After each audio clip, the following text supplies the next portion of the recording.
Gabriel Solano. Gabriel, ¿cómo estás? ¿Cómo estás? Teniendo en cuenta esto que están diciendo acá nuestros invitados, teniendo en cuenta lo que viene, lo que pasó en Brasil, ¿qué pasa en la ciudad de Buenos Aires? En la ciudad, mira, la ciudad no dista lo que pasa en el país. Seamos claros. Yo también soy legislador de la ciudad de Buenos Aires con Juan Manuel.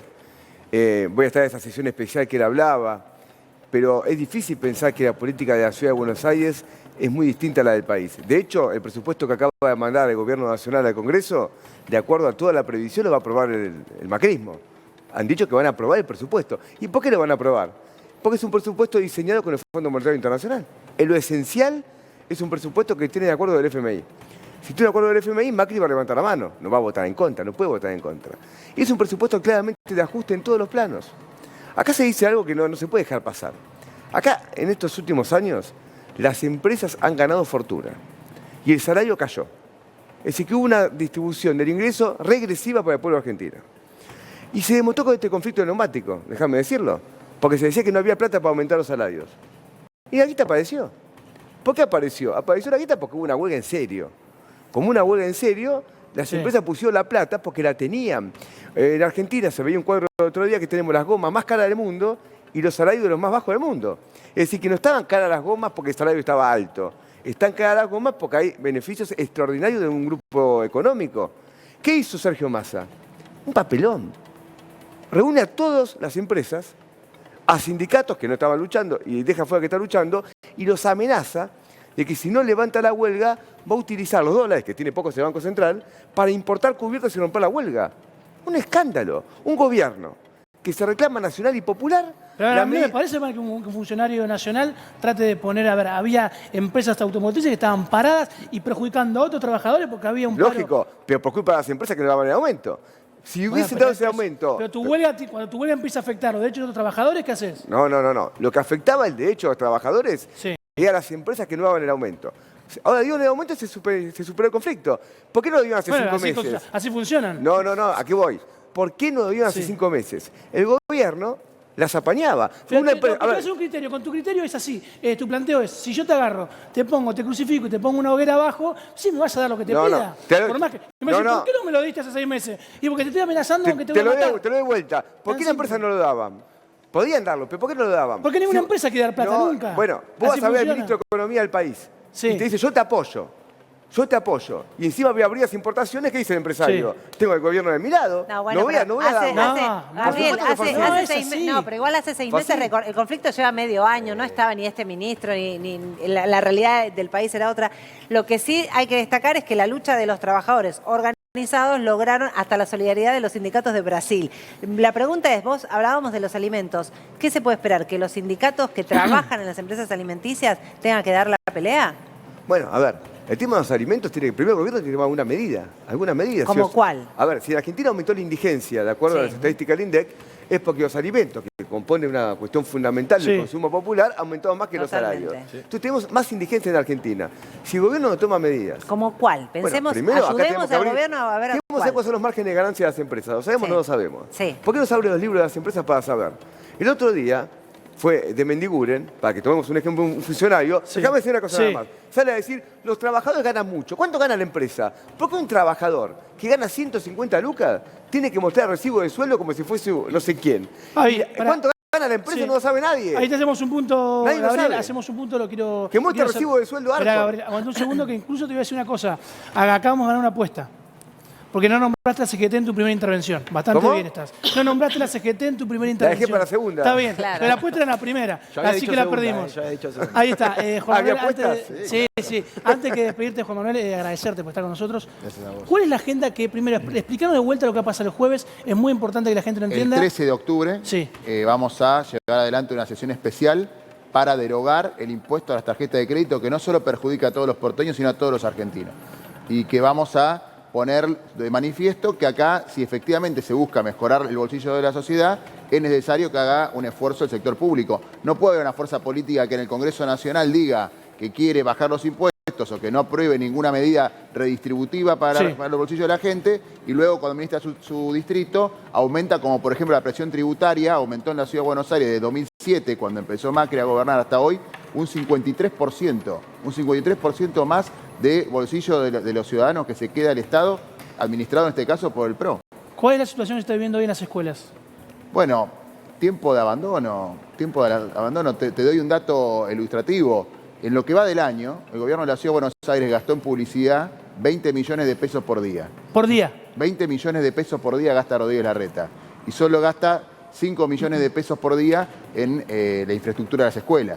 Bueno, es lógico cuando uno gobierna con esas prioridades, la situación llegue a lo que está pasando. Si no fuera porque los pibes y las pibas se organizaron, yo creo que no habríamos tomado conciencia de que hay colegios que tienen riesgo de derrumbe, que tienen problemas serios y que la comida que se come en las escuelas es de pésima calidad y lo sabe cualquier padre o madre que nos esté mirando en este momento. ¿Se va a hacer algo con el tema de la policía de la ciudad, interviniendo en las familias de los chicos que están tomando los colegios? ¿Se le va a pedir una intervención al ministro de Seguridad desde la legislatura? Nosotros pedimos ahora la citación de la ministra de Educación, de Soledad Acuña, y estamos analizando otras medidas para tomar porque nos parece que ha habido un abuso de autoridad fuerte de las autoridades. Hay una amenaza de Larreta que dice que va a dejar libre a los chicos que participaron de la toma. Bueno, ese va a tener problemas judiciales seguramente, Rodríguez Larreta. Lo que está haciendo es impedir el derecho a peticionar a autoridades, que es un derecho constitucional. Lamento que Larreta no haya leído la Constitución. Gracias, Juan Manuel, por venir. A ver, Gabriel, ¿qué pasa en las escuelas de la Ciudad de Buenos Aires? ¿Cómo? En las escuelas, ¿cuál es tu posición? Mira, en las escuelas hay una lucha de los pibes que tienen todo derecho a hacerlo. No voy a caer en un debate ocioso de toma sí o toma no, porque se toma de tiempos inmemoriales y se va a seguir tomando. Y hay conflictos muy de fondo. Mira, uno es el estado de los colegios. Dos, este tema de las viandas. Punto tercero, que es muy importante para mí, que ese secreto, no el conflicto realmente, es que se rechacen estas prácticas obligatorias en los quintos años, que se hace mucho verso. A Acuña yo lo escuché muchas veces, que eso prepara a los pibes para salida laboral.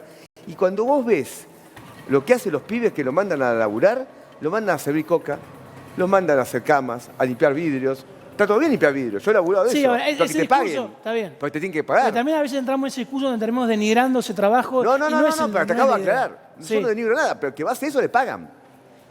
¿Se entiende? Es decir, ¿cuál es la parte pedagógica? Claro, ¿cuál es la parte pedagógica de limpiar un vidrio? Es un laburo.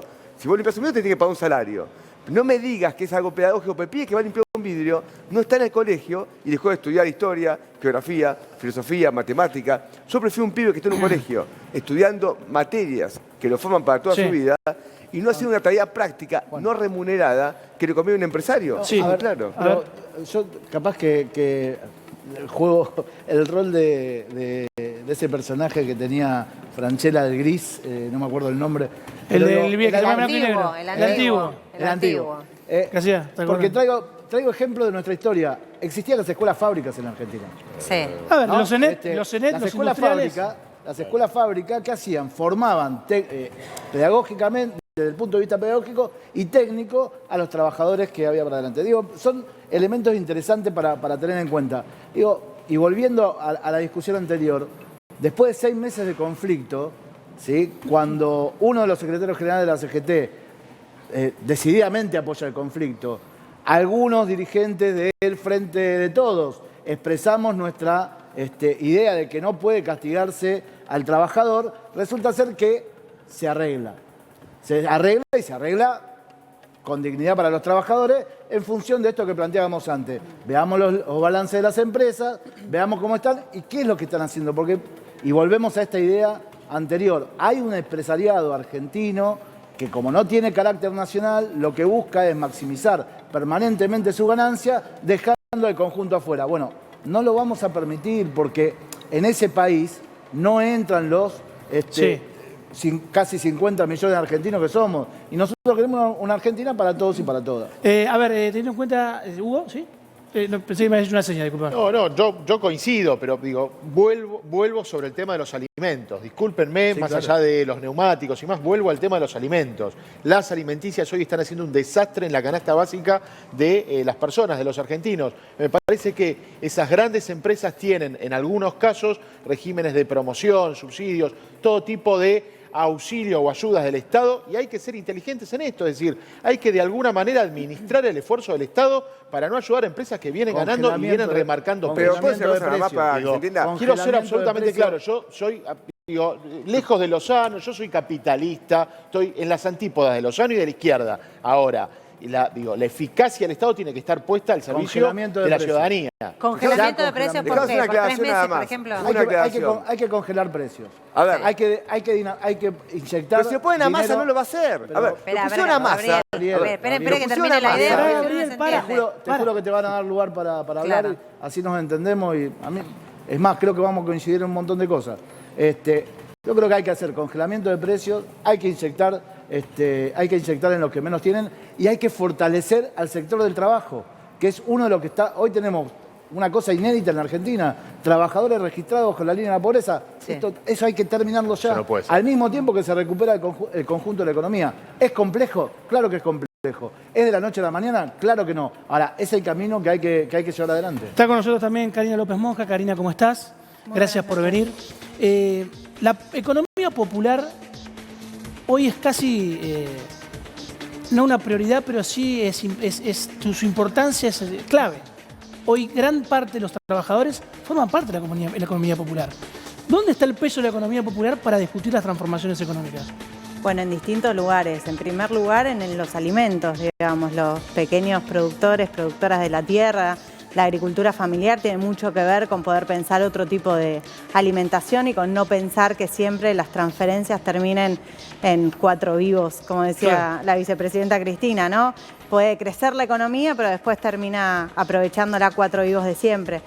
Entonces ahí también lo que hay que pensar es otro modelo de consumo, otro modelo económico que permita garantizar eso. Y ahí la economía popular juega un rol central, pero necesita mayores políticas de fortalecimiento, de registro, justamente para poder llevarlo adelante.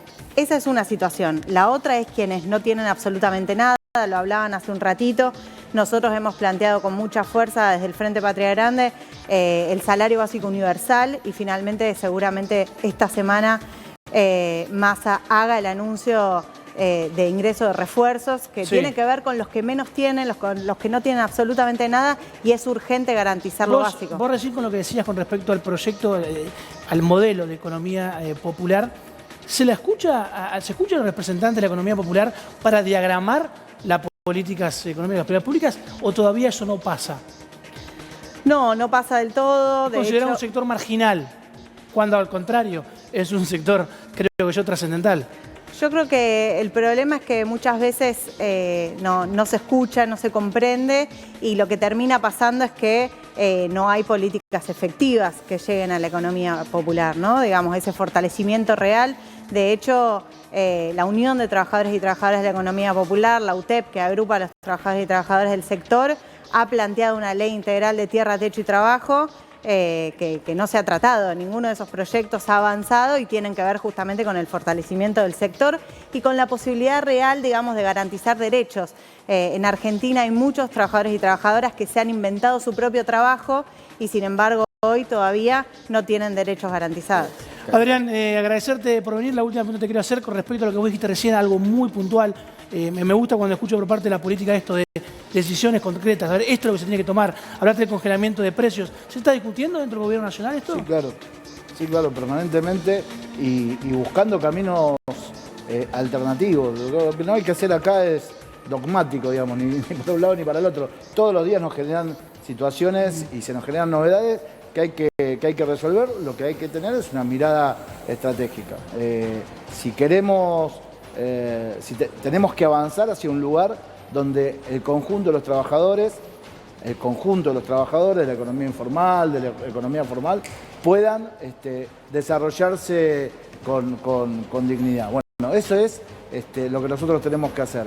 Y tener claro el conjunto que venimos, como nos plantean permanentemente, venimos de situaciones muy complejas en la Argentina, digamos, propias, con la pandemia propia que tuvimos en Argentina, que es la macrista, después las pandemias, ahora la guerra. Lo que tenemos que hacer es, listo, se terminó el tiempo de las excusas, se terminó el tiempo de los debates, hay una cosa que es lo central, que es el mercado interno, y eso lo garantizan los trabajadores y las trabajadoras. Y para eso, el refuerzo de ingresos, para eso, la suma fija para los trabajadores, para eso fortalecer a los trabajadores en la paritaria, y regulando de alguna manera esta maximización de ganancias que piensan permanentemente las empresas. Si Sergio Massa agarra este este camino que es el que de alguna manera venimos sugiriendo. Grana presidente, si pasa eso.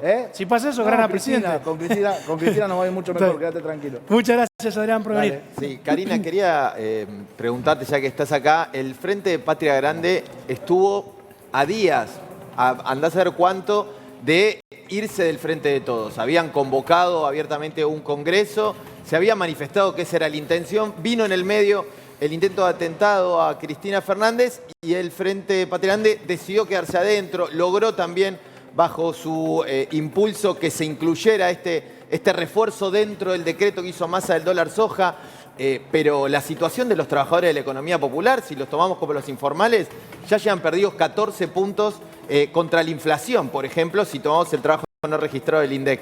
Digo, ¿cómo hacen para llevar esa doble agenda y cuánto te preocupa, digamos, lo que está enfrente a la hora de decidir las adhesiones? No, en primer lugar hay que decir que frente a la situación económica que estamos viviendo, nosotros entendemos que hay una tarea central que tiene que ver con pelear por garantizar esos derechos y por no perder más poder adquisitivo, digamos, y frente a eso, por la pelea del salario básico universal se hicieron movilizaciones, cortes, asambleas multitudinarias en los barrios y de alguna manera hubo una respuesta, una conquista parcial, insuficiente, pero necesaria en un contexto como en el que estamos. Nosotros entendemos que eso no alcanza, que el escenario se sigue profundizando y que frente a eso hay que avanzar con mayores medidas que tengan que ver con que de alguna manera en algún momento se toquen intereses de los de arriba, digamos, para que no sean siempre los de abajo los que paguen los costos, digamos, del escenario que estamos viviendo. Gabriel, ¿vos creés que se pueden congelar los precios? ¿Que es una estrategia valedera? Mira, lo que pasa es que el plan de congelamiento de precios que se tira por abajo, hay que tener mucho cuidado. Porque si vos un plan primavera, como muchos están discutiendo, es una devaluación inicial. Y el congelamiento, ¿sabes cuál es el congelamiento de precios que siempre corre? Es el del salario. Te dicen congelamos todo, rechazó la devaluación congelamos el salario, congelamos los demás precios. Después ocurre que los demás precios suben y el salario no. Lo hemos visto con Alfonsín en varias oportunidades. En general eso terminó mal. Lo que yo digo es lo siguiente. Para recomponer el salario no hace falta emitir. Porque ¿Y cómo hacemos? ¿Cómo? ¿Cómo hacemos? Hay que reducir la ganancia empresarial. El trabajador produce la riqueza. Y se distribuye entre el salario y la ganancia del empresario. Si aumenta el salario, se reduce la ganancia del empresario. No hay que dar mucha más vuelta. Yo digo esto por lo siguiente. Volviendo al conflicto de FATE, y de neumático, ¿hubo necesidad de emisión? No hubo que emitir nada. Vale lo mismo para cualquier conflicto que tengan los trabajadores. Que no hubo necesidad de emitir es una mirada tuya. Lo que generó emisión fue el dólar soja de Massa, que terminó emitiendo casi 400.000 millones de pesos para darle a los ojeros. ¿Y sabes qué? Cuando ocurrió eso, yo no escuché a ningún economista neoliberal levantar la boca. Ellos critican la emisión cuando es para un laburante. Cuando es para un sojero, nadie habla nada contra la emisión. Por eso le van a aprobar los macristas el presupuesto a Massa, porque, insisto, lo agarraron con el Fondo Monetario. Es llamativo, no pasemos por alto, que en la reunión de presupuesto, López Murphy pidió la palabra y dijo, me parece muy bien el presupuesto, solo que hay que suspender la ley de humedales. ¿Sabes qué hizo Massa? Levantó la ley de humedales en 2 horas. No sé si por él. Yo creo, López Murphy lo dijo. Pero los gobernadores también lo habían dicho. Bueno, los gobernadores de Estados Unidos. Los gobernadores de Estados Unidos con Guado de Pedro. De la Campo era López Murphy. Para Solano, dale. Creo que tenés que descartar una devaluación. No solo lo ha dicho el gobierno, sino que además, digo, es inviable, digo. Olvídate de un plan primavera o estas cuestiones que se han tirado en la mesa. Yo creo que no hay margen, sobre todo porque la inflación es muy alta, sobre todo porque hay una situación social muy compleja. No hay margen para que en los próximos tiempos se genere un plan de ese tipo, un plan de estabilización de ese tipo. Me parece que sí, como decía hace un momento, el gobierno tiene que mostrar una clara eficiencia en la negociación con las empresas, Karina, con las empresas que forman precio. ¿Cuánto tiempo vos le das al gobierno nacional? No lo digo figurativamente, no le estás dando vos el tiempo, no se extorsiona a nadie. Digo, vos como miembro de la economía popular, de un frente, de lo que es Patria Grande, ¿cuánto tiempo le das al gobierno para decir me cansé? Ya está. No hay vuelta atrás si no se aplica un modelo económico que a nosotros realmente nos sirva. Yo creo que más que decir si uno se cansa o no se cansa, tiene que ver con poder plantear con claridad cuáles son las reivindicaciones y poder pelearlas, digamos, poder discutirlas, ponerlas sobre la mesa y cuando no se escucha, hacerlas escuchar en la calle. Y por eso te daba ese ejemplo concreto, digamos. tocar intereses significa hacer algo como lo que se hizo hace un tiempo con el aporte a las grandes fortunas. El aporte a las grandes fortunas inicialmente iba a ser un impuesto. Bueno, terminó siendo un aporte por única vez, casi agradeciendo, pero parte de ese dinero del aporte a las grandes fortunas fue para la integración urbana de los barrios populares. Bueno, ese tipo de medidas son las que tienen que ver con cambiar el modelo o cambiar la matriz y que de alguna manera no sean siempre los de abajo lo que paguen. Esas son las medidas que nosotros vamos a reclamar, digamos, y de alguna manera lo hicimos cuando planteamos lo del salario básico universal y lo vamos a seguir haciendo porque el escenario económico es muy difícil. Hugo, a ver, teniendo en cuenta lo que se plantea, la pregunta que siempre te hago, Hugo, porque todas las semanas puede cambiar algo. Todas las semanas Sergio Massa tiene menos tiempo. Yo siempre decía la figura esta de la bañadera, ¿no? Cuando vos sacaste el tapón, Sergio Massa sacó el tapón. El agua empezó se empezó a ir, pero la canilla está abierta. Sí. O sea, entonces el agua que sacás por un lado te sigue, no tenés menos, pero tampoco tenés más. Sí, a ver, la situación no es fácil, hay una situación muy delicada en lo social y en lo económico, o en lo financiero, pero tampoco es dramático, es decir, quiero plantear, es decir, no es que le queda poco tiempo, ni al gobierno ni a Massa. Sí. Yo creo, digo, no quiero ser dramático con el diagnóstico. Se estabilizó en los últimos 20 días, en el último mes, se ha estabilizado la macroeconomía fuertemente. Veníamos derrapando, veníamos en una situación muy complicada, perdiendo reservas, con un dólar muy frágil, digo, con una inflación en punta. La economía argentina venía en una situación de mucha fragilidad. Ojo, porque esa situación se estabilizó. Esa situación se estabilizó. A ver, teniendo en cuenta eso, en un ratito vamos a hablar con alguien que realmente sabe lo que es pelearle un mango a Massa. Está Ricardo Caruso Lombardi con nosotros, en un ratito vamos a hablar con él. ¿Vas a contar cómo negociar un sueldo con Massa en un ratito? Imposible. Imposible, dice. Ahí está. Con la experiencia que tiene Caruso negociando a Massa, hay que ver si le sacan un mango. ¿O no, Hugo? Porque la planteo es ese. Hay que sacarle un mango a Massa. Claro, hoy están ahí, claro. ¿Sabes cómo se hace? A ver, pará, no se pueden quemar gomas. No. ¿Cómo? No se puede quemar gomas. Nadie quemó gomas. Para todo. Nadie quemó gomas. No había gomas. No había gomas. Pero tengo que decir lo siguiente para hacer serio. Pero para Karina dice que está en la calle, se reclama en la calle también. Está bien, puede ser, yo no la conozco hace mucho, no quiero pelear con Karina porque no, pero me llevo muy bien. Pelear. Pero voy a estar contra porque vos querés atacar a todo el mundo. No quiero pelearme con nadie. Quiero decir lo siguiente. Acá hay un debate en el movimiento obrero argentino. Es un debate claro. Y no podemos, en este punto, hacerlo distraídos. La CGT que tenemos, lo quiero plantear porque decía, ¿está o no a la altura de las circunstancias? Déjame hablar. Voy a hacer un... No te pongas mal porque estás en la CGT. No. La CGT está o no a la altura de las circunstancias. Yo te voy a hacer lo siguiente. Le preguntás a cualquier laburante argentina y la respuesta es no.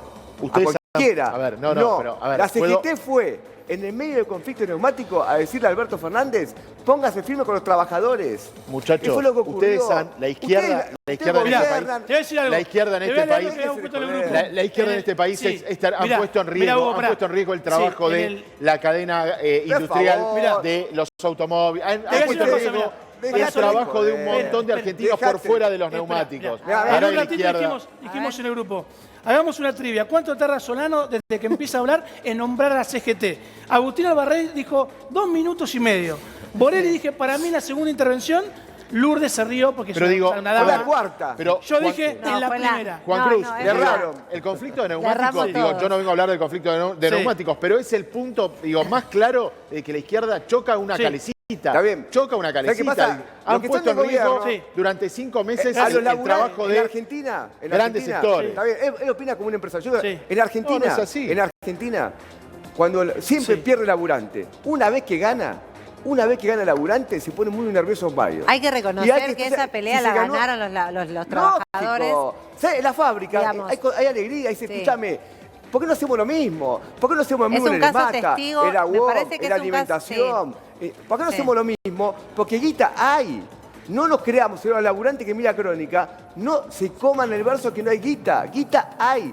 Si se pelea se puede ganar. Bueno, una de las muestras, Juan, que quedan en evidencia, porque es verdad, como dice Hugo, se planchó. ¿Se acuerdan que era todos los días el dólar aumenta, el blue, el ilegal? Bueno, cuando llegó Sergio Massa, es verdad que se estabilizó, el mercado le dio el ok. Ahora, pero digo, nada que ver con la tendencia que mantenía.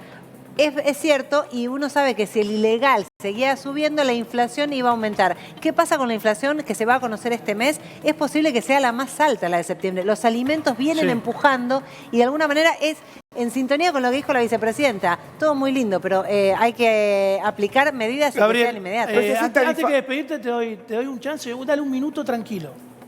Tranquilo. Mira, te digo lo siguiente. Sí. Va a haber inflación porque la política del gobierno es inflacionaria. Si vos emitís 400.000 millones para los ojeros, si vos aplicás un tarifazo como está aplicando este gobierno, si aumentara la tasa de interés, ¿cómo no va a haber inflación? Solo lo que puede haber es inflación. Y la inflación hoy es el mecanismo principal del ajuste y es el mecanismo por el cual el gobierno pretende cumplir los pactos con el Fondo Monetario en términos de metas económicas. Eso es la inflación hoy. Es una redistribución negativa del ingreso contra el laburante. Pero termino con lo siguiente. Yo le puedo decir que ve crónica, muchos trabajadores lo ven la crónica. No se coman el verso. Guita hay que pelearla. Se demostró que se puede ganar. Y todo mensaje negativo de que no se puede, hay que erradicarlo. Ese mensaje de los de arriba que se quieren llevar en pala. Muy bien, gracias Gabriel Solano por venir. Karina, decime, ¿vos estás de acuerdo con esta teoría de Gabriel de que la plata está, que no es cuestión de impresión de dinero? No, plata siempre se consigue. Yo creo que hay algo de lo que dice Gabriel que es importante y que tiene que ver con que cuando los trabajadores y las trabajadoras pelean, se organizan y luchan, ganan, digamos, y ahí termina habiendo muchas veces una estigmatización sobre quiénes son los que luchan, digamos, en el caso de los estudiantes los acusan hoy, por ejemplo, en las tomas de ser kirchneristas y a los trabajadores neumáticos de ser trotskistas. Bueno, el problema no es el origen político o dónde milita cada persona, sino que tiene que ver con la forma de organización que se da y las peleas que da para conquistar sus derechos. Hay que dejar de discutir la forma, sí que discutir lo que se discute, ¿no? Bueno, justo lo contrario a lo que dice la ministra Soledad Acuña. Claro. Sí, exactamente. O sea, no quiere discutir el fondo, sino simplemente una toma que, como decía también Gabriel, es algo que siempre se aplica. Karina, a ver, teniendo en cuenta eso y teniendo en cuenta la agenda de ustedes, ¿cómo es pelear la calle, tomar la calle? Porque vos decías que no descartaba la posibilidad esa, teniendo líneas con el gobierno nacional. O sea, teniendo ciertos sectores de ustedes que están dentro del gobierno, que dialogan con ellos. Es como decir fuego amigo. ¿No nos incomoda eso? No, tiene que ver con poder plantear el Frente de Todos, es un espacio heterogéneo, digamos, nosotros ocupamos un sector, defendemos los intereses de ese sector y desde ese lugar hacemos propuestas, digamos, y tenemos una visión de país y desde ese lugar la vamos peleando. Hacemos propuestas de qué políticas públicas hay que llevar adelante. Digamos, a veces se escuchan, a veces no se escuchan. Cuando no se escuchan, peleamos justamente para que algunas de esas se puedan tener en cuenta. A ver, Hugo, teniendo en cuenta, ahí en un ratito preparamos las placas que preparó Hugo, también tengámoslas ahí para tirar, para hablar de lo que se viene en términos económicos. Sí, a ver, las tenés, a ver, mostrame, Hugo, a ver qué trajiste. A ver, tenemos acá, mirá. Bueno, es un poco la radiografía de lo que está pasando, el último dato de la semana pasada del INDEC respecto a la pobreza. Los niveles de pobreza en la Argentina son realmente muy altos, el 36.5% de la población es pobre, bajó respecto del 40 y pico por ciento del último semestre del año pasado, pero sigue siendo realmente un dato, una tragedia. 10.600.000 personas en la Argentina están por debajo de la canasta básica. A ver, seguimos, dale, la siguiente. Bueno, ese es el otro dato, indigencia. 8.8% de la población está en la indigencia, abajo de la línea de la canasta básica alimentaria. 2.600.000 personas hoy están en el nivel de indigencia. Esto es lo que subió. Y a ver, esto subió un poco respecto del 2021. Bueno, y ahí tenés el ingreso, que no es la canasta básica, está en 119.000 pesos. Ese es el ingreso promedio de un hogar pobre que tiene más, que es de casi 5 personas. Lo integran casi 5 personas. Ese es el ingreso promedio de un hogar pobre, 58.000 pesos. Bueno, fíjate la canasta, 93.000. Recién hablábamos con un trabajador del Estado que cobraba 140.000 solo, 40.000 pagaba de alquiler, le quedaban 100.000 y venía con eso. Karina, la última pregunta que te quiero hacer antes de saludarte y despedirte, que ya lo tenemos a Ricardo, es ¿qué sentís cuando ves estos números? Creo que esos números reflejan el escenario crítico que estamos viviendo. ¿Escenario crítico? Sí, escenario crítico en términos económicos y en términos sociales. Yo lo escuchaba antes, no hay que dramatizar, pero hay que pensar que un trabajador o una trabajadora de la economía popular hoy en Argentina cobra la mitad del salario mínimo vital y móvil. Es decir, con eso tiene que pagar el alquiler, vos decías 140, bueno, estamos hablando de un tercio. La canasta básica. Casi, bueno, un tercio de eso. Y estamos hablando de un 8,8 que está por debajo